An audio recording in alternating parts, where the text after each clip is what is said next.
Up everyone, welcome to my Premier League predictions. This is basically, I should have done this so much earlier, but I'm doing it now. And yes, that's fireworks outside, not gunshots. So, here they are. Who am I think going to get relegated? Huddersfield, Brighton and Hove Albion, and Swansea. Reason being, the two teams that went up, Brighton, those are the two teams that I think, Brighton and Huddersfield, they literally haven't spent much money on any players. And to compete in the Premier League, you need to spend money on players. Okay, Huddersfield bought Aaron Moy, but Aaron Moy is not going to save them in the Premier League. They haven't been in the Premier League since like 1970, and they won the league in like 1920. So Brighton and Hove Albion don't really know much about him. I know I've heard of him before, but they've got Matt Ryan, Australian keeper. That's like the only player that in like a knockout, I think. But they don't really have big game changers that can change the game. But I guarantee Liverpool is going to drop points against Huddersfield. I can feel it. And Swansea, for the past 2-3 years, have been battling relegation, and I think that they might lose Sigurdsson to Everton. So basically, and I just think this year's the year that Swansea's going to go down, and next season we'll have a full English Premier League, because Cardiff City, let's face it, they're not going to come up anymore. They're not even a powerhouse anymore. Also, I'm trying to make this quick and relevant so you guys can 17th, 16th, 15th. 17th Newcastle, 16th West Brom, and 15th Burnley. So 17th I picked Newcastle because they have Rafa Benitez, ex-Liverpool coach, ex-Prem coach. He's coached them in the Premier League before, but he knows how to keep he got relegated with them before, but I think this season they're going to do it because Rafa Benitez is now more used to the team. He's more comfortable with the team. They haven't spent that much big money. And Rafa Benitez has experience with Liverpool. So that's why I think Newcastle are just going to avoid the drop. West Bromwich Albion, they're always 16th. They're always a team that narrowly avoids relegation.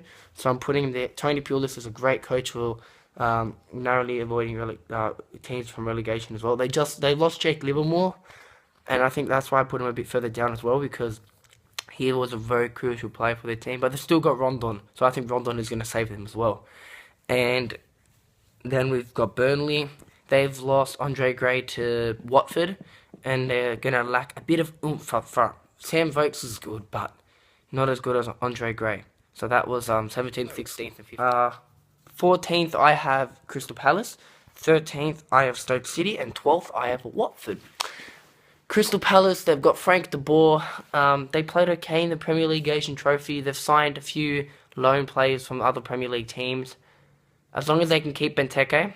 If they keep Benteke, I think they're going to go. If they don't keep him, they're going to go further down. And usually first managers in the Premier League, they don't really do that well, like in their first year, in bottom teams. I'm not saying in top teams. So I just don't think that he can do that well. Stoke City have Kurt Zouma on loan from Chelsea as well. They've got rid of Arnautovic, so Shaqiri is going to have to step up his game this season, and that's why I put him down there as well. And Watford, I put him up there because they have a pretty solid team now. They put in some nice reinforcements as well. Oh, and Stoke City also have what's his name from Schalke, Choupo-Moting, and he's proven himself that he's a goal scorer. So I think he'll score a lot. He'll score some goals for them, and Watford have found their replacement for Igalo, who went to China, and they've got Andre Gray from Burnley. So I think Watford can do something now in the Prem. 11th, 10th, and 9th. So 11th I have Southampton. 10th I have West Ham, and 9th I have Bournemouth. Southampton, I put them 11th, and I think they're just going to miss the top half because West Ham and Bournemouth, the teams on top of them, have improved their squad. I don't think Southampton have improved their squad. They got rid of Van Dijk. Well, he's basically going to leave. I don't know if Liverpool's going to get him, but he wants to leave, and that's one of their core centre backs. West Ham signed Chikorito, as we know, is a proven goal scorer in the Premier League. Joe Hart and Arnautovic from Stoke City. Joe Hart's on loan, and I think they're going to be mad this season. And Bournemouth have Bekovic and Defoe and Aki. So they're all signed from ex-Premier League teams. Well, Sunderland aren't really ex-Premier League anymore, but you get what I mean.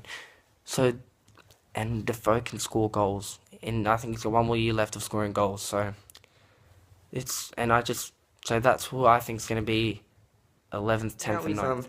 8th, 7th, and 6th. 8th, yeah, I've got Leicester. 7th, I've got Everton, and 6th, I've got Tottenham. You're all gonna think. So 8th, why do I have put Leicester 8th? They're not gonna win the league again. But they finished in the top half last year, so I think they're gonna finish in the top half again. Mahrez might leave for Roma, so if Mahrez leaves, I might put him a bit further down. I might put Bournemouth on top. They've got some new centre like Maguire, so I think that's another player, but I don't remember who it was. But yeah, I'm filming this straight to celebrate basically the first game.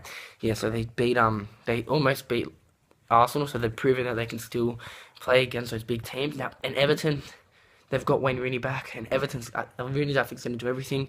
They've got Sandro, who scored bangers in the La Liga. They've got Jordan Pickford, who's a great keeper, and they've got Keane from Burnley. So they've made and Klaassen. So they made quite a few good adjustments. So, and that's why I put them up. And Tottenham, I put them 6th because I just don't see they're playing at Wembley, which is a curse for them.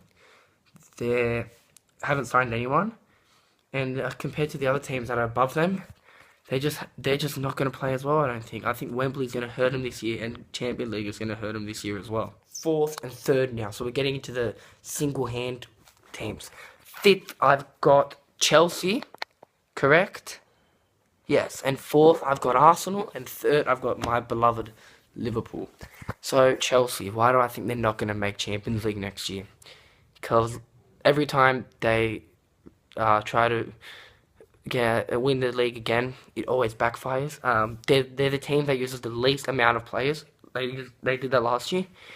And they don't have squad depth. They're playing Champions League, okay? And they don't have squad depth. They keep buying all these, like, they're not buying replacements for the players they've sold.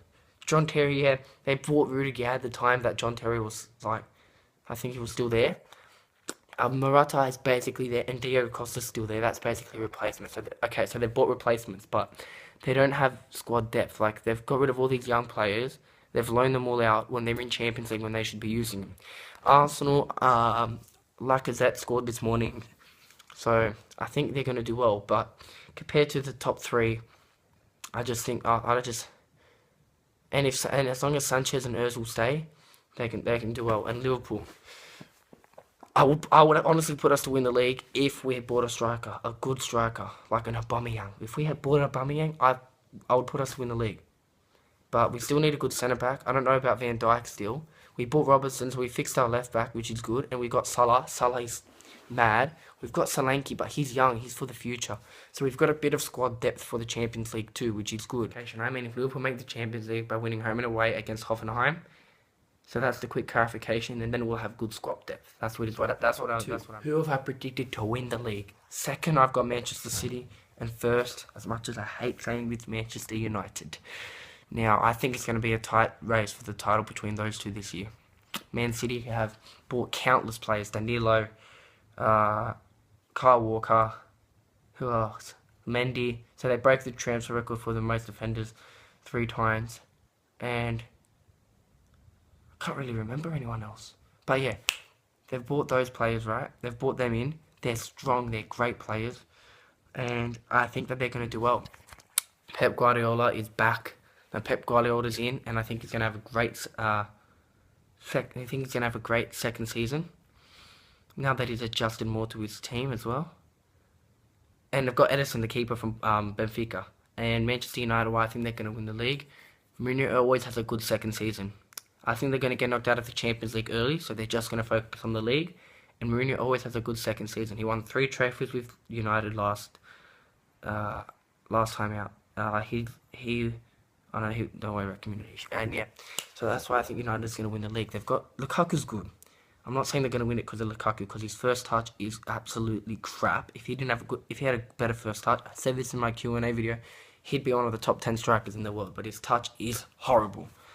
And then yeah, so that's what I'm saying. And Mourinho just always has a great second season. I think they're going to get knocked out of the Champions League early, and they're going to focus on the league, and then they're going to win the league. So then after I finish these predictions, we'll go to the end of the season, and I'll see how I did and where I've ranked and how I did so far. Let's hope that I did well with predicting this season. I hope you all enjoy the Premier League season. Premier League is back. You never walk alone. Neymar diss track is coming soon. Don't forget to like and subscribe. Thank you all for watching this video. Turn on the post notifications for a shout out, okay? I'll do the shout out in the next video, okay? Sorry, thanks, bye.